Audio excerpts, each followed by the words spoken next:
สบายดีทุกคนยินดีต้อนรับทุกคนเข้าสู่น้องอุ้งลองซานเด้อเมื่อวานไปลงคลิปมือวุ่นทุกคนออโต้เป็นวัดเมื่อวานนี่นะแล้วก็แม่กลับไปส่งสการคนอยู่ในหมู่บ้านนี่แด่แล้วน้องอุ้งขาเวียกแล้วก็เฝ้าห้านบ่มีเวลาทุกคนเอาลูกแด่เนาะแล้วก็น้องอุ้งไปเวียงจันทร์เทื่อแล้วนี่เนาะไปงานดองนะทุกคนเนาะหลังจากที่ไปงานดองละพอดีพ่อทองดีอยู่ทางอเมริกานะเพื่อนฝากเงินมาให้ซื้อผ้าไตนะทุกคนเนาะผ้าไตให้ครูบาทุกคนซื้อผ้าไตให้ครูบาแล้วน้องอู้มาแล้วว่าสิไปถวายให้เพื่อนตั้งแต่มือนั้นพุ่นแหละแต่ว่าเพื่อนทำบุญอยู่วัดจ้าเถื่อเพราะว่าเพื่อนนั่นเป็นเขาอันเดียววะเขาอันเดียวแล้วฮองเจ้าเมืองส่งวะแบบว่ามันจะมีเจ้าเมืองของส่งนะทุกคนทางพระนะทางศาสนานะแล้วเพื่อนนั่นเป็นฮองเจ้าเมืองสินะแล้วบัดนี้ละเพื่อนมีงานไปตลอดทุกคนแบบว่าไปวัดบ้านนั้นบ้านนี้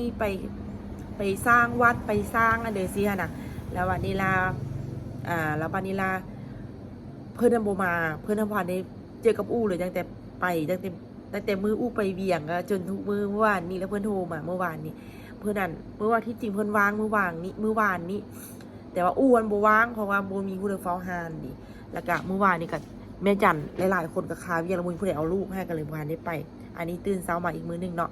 แล้วก็มีเอื้อยอยู่ทางประเทศอยู่ฝรั่งวะหรือว่าอยู่ประเทศเดี๋ยวว่าน้องอู้ก็ลืมแล้วเว้ยแต่ว่าเพิ่นก็ฝากเงินมาให้ครูบาวรรณาลีเนาะทุกคนเนาะฝากเงินมาให้มาถวายให้น้องอู้ไปถวายให้ครูบา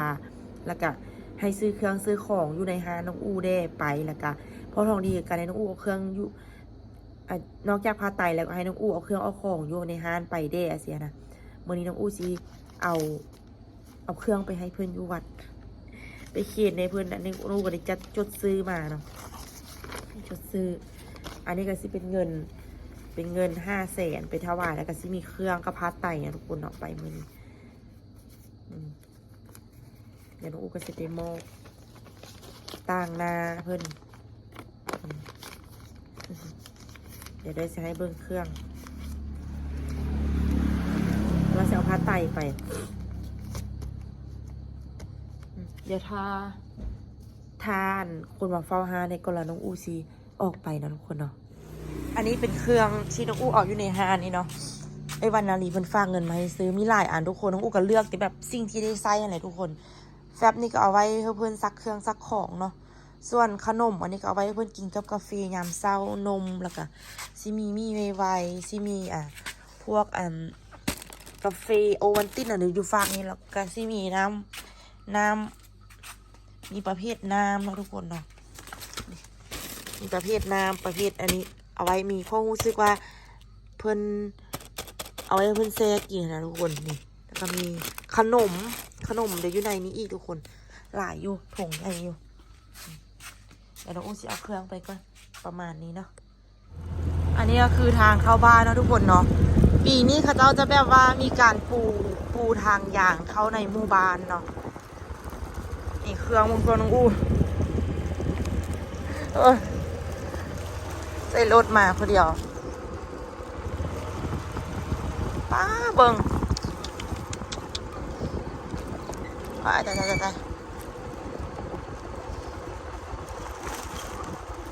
เดี๋ยวเด้อแต่ว่ามื้อนี้ฮันบ่มีหมอกหลายแต่ว่าอากาศก็เย็นเลยขี่รถจักรมาสิเย็นพอดีสดชื่นนะเมื่อกี้ขี่รถมาเครื่องสิเฮียตุสิตกทุกคนเลยสวนบางโม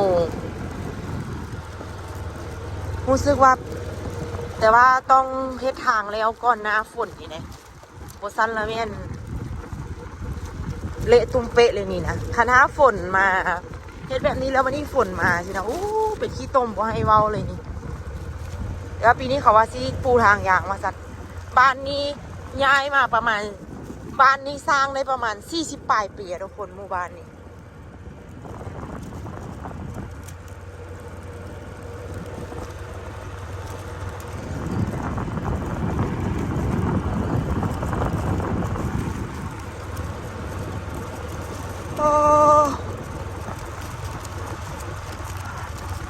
เขามาในบ้านได้แบบนี้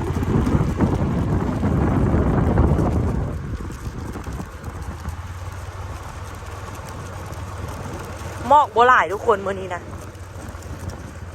เดี๋ยวมื้อเช้านี่ฮู้สึกว่าฝนตกหน่อยนึงนี่แหละคักๆในบรรยากาศอันนี้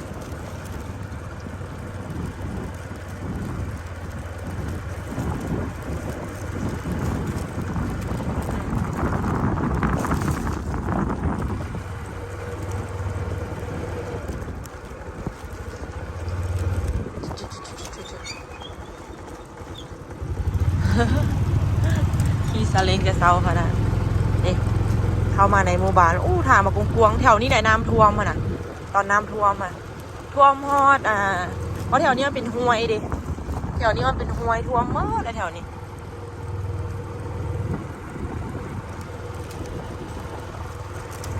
ในน้ำห้วย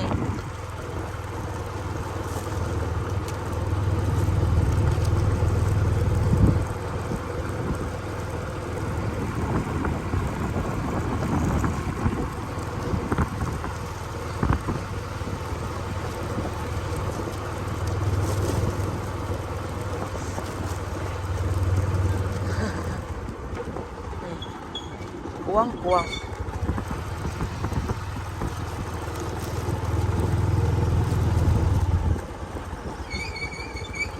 ไปได้บ่วะมาฮอดแล้วลืมเงิน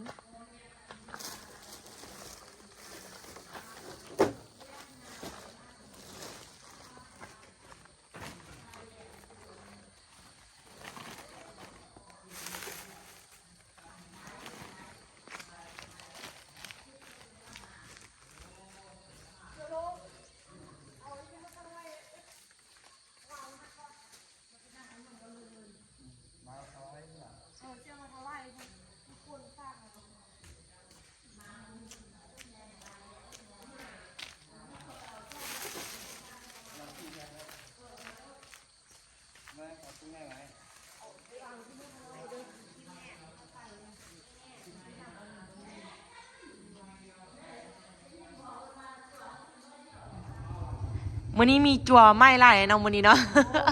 มีจั่วไม้ไล่ก็แม่นะจั่วไม้มันต้องกินตอนเช้าในเดือนเท่าไหร่ฮะแข่งกันอันนั้นเลยลูกนั่นขโมยเลยเที่ยวแข่งกันเกิดพร้อมกันนั่งต้องกินมีตู้ยังแข็งแห้งเนาะไปได้มาได้เนาะปียังไปไล่ขวายอยู่อ่ะไปอีกน้ำนางอย่างก็ฮะน้อยนึงไปเฮ็ดคลิปที่พ่อเราเป็นคนไทยอ๋อตุ๊กคันวะตุ๊กไปเฮียนหนังสือละตุ๊กขนาดไปไทยไปเฮียนหนังสือถ้าเราที่เป็นคนไทยยังเป็นคนลาวนะวันนี้คนมาจังหันไล่เลยเพราะว่ามีจั่วไม้ที่บวชให้เมเทาเพิ่นเสียมื้อเสียเราไปส่งสการเมื่อวานนี้นี่เขาก็หลายคนมาวัดมื้อนี้แล้วก็มีจั่วเพิ่นบวชใหม่จั่วโลยังบ่ซิกง่ายที่จั่วโลปีนึงเลยจั่วโลบ่ได้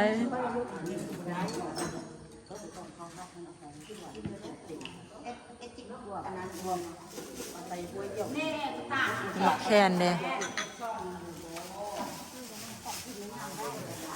ครบ5 หมู่เนาะอาหารนี่กาย5 หมู่เนาะยังคันว่านั้นต้องอันนั้นก่อนว่ะเดี๋ยวลุกไปนั้นก่อนไปเดี๋ยวเด้อถวายอันนี้ก่อนขออนุญาตเด้อขออนุญาตถ่ายรูปน้ำแดง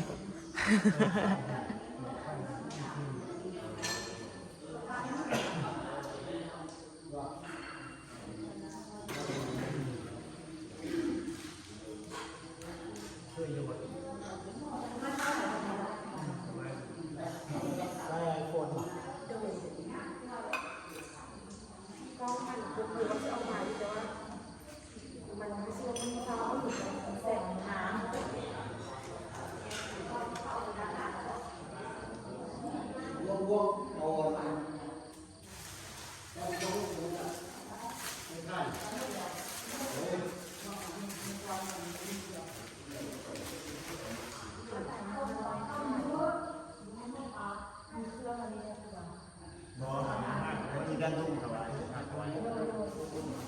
ทำไมเจ้าเป็นคนเลี้ยงเท่าภาวะเป็นครูงานเองเจ้าเป็นครูเกณฑ์เจ้าเข้ามาหลังเป็นตาย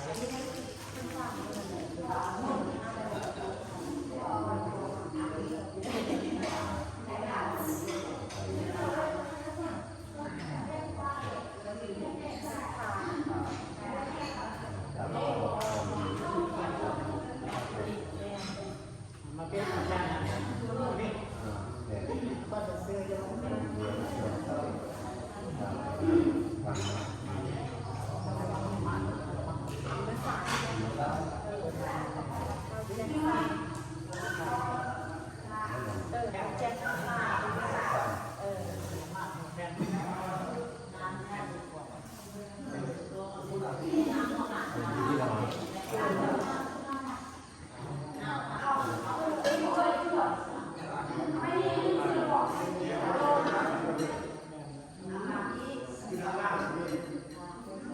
ตั้งลุ่มแล้ว ตั้งทาง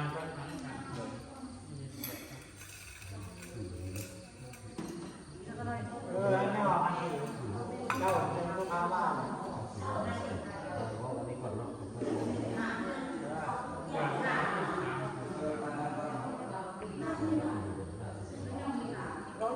ปัจจัยยาก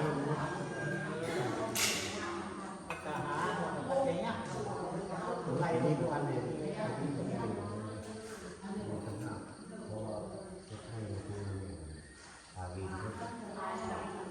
เรียนเรียนกัน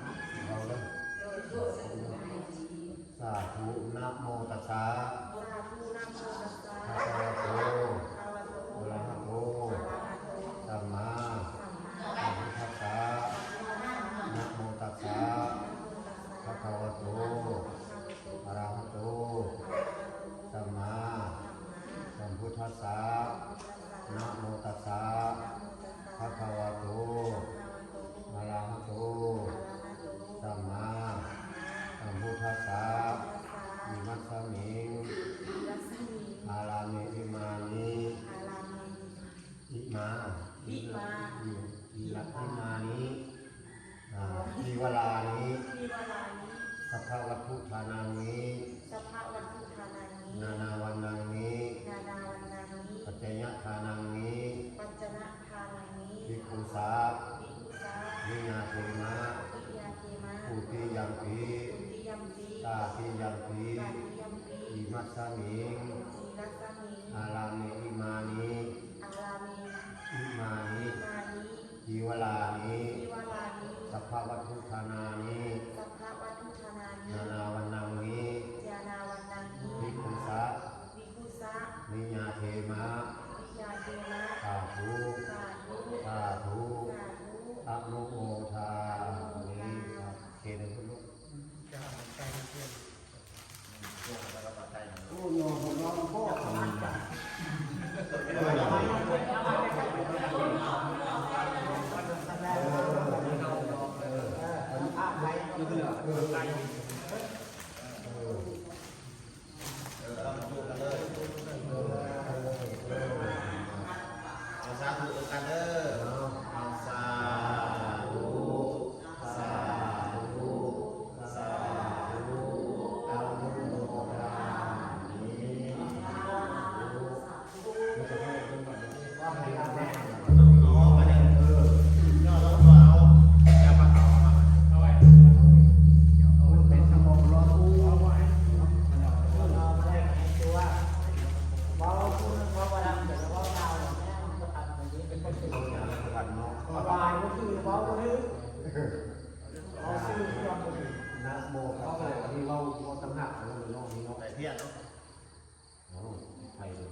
เออจับเอาทั้งหัวลูก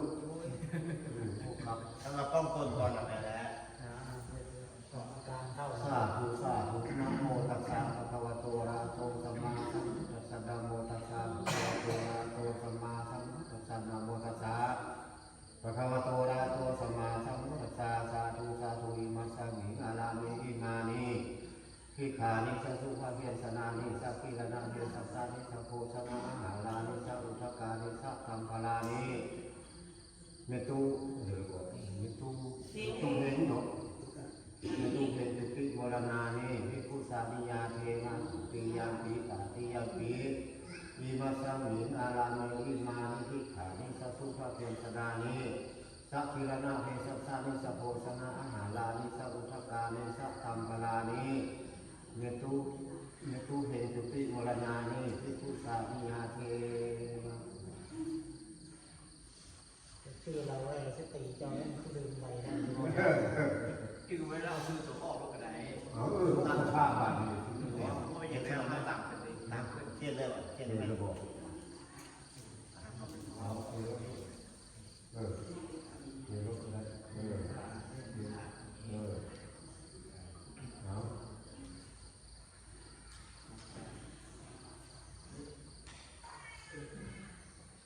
เจ้าเป็นคนนั้นแหละน้ำพอ เอาเอาลูก น้ำนะยาย่อมวัดบุญยัง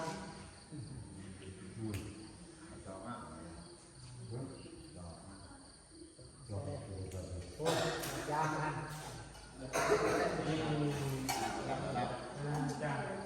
เจ้า เรื่องการ ตาตาเขียนให้เห็ดไม้ช้อนเทียมแม่น้ำเลี้ยงแรงคน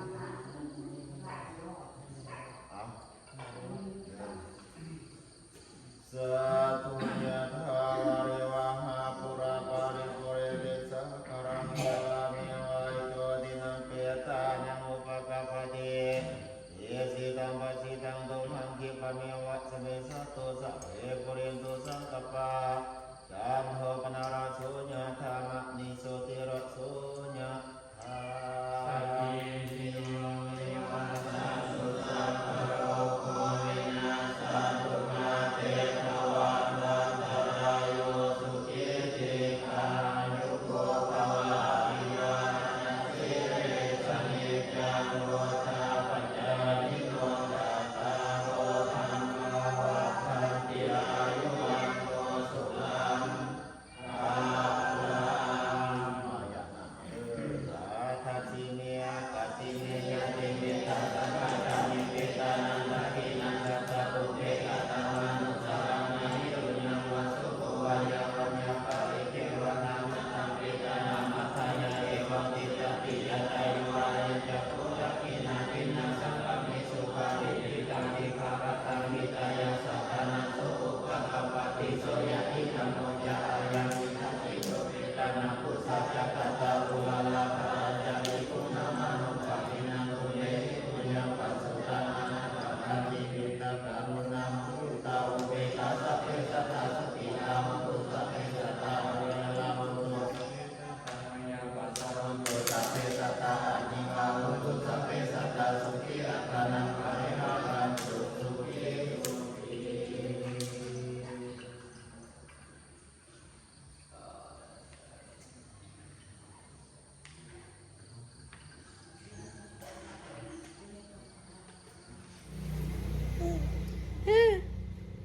เอาตัวจี้เมย์มาโอ้โอ้โอ้โอ้ปลาสักอยู่เลยเอาตัวจี้เมย์ตัวมั่มๆละหนึ่งข้าวสุกกันเนาะไป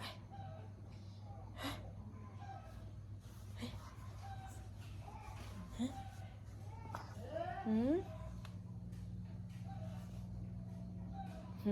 เอาล่ะทุกคนไปก่อนเด้อเจอกันใหม่คลิปวิดีโอหน้าเด้อขอบใจพ่อทองดีกับเอ้ยวัน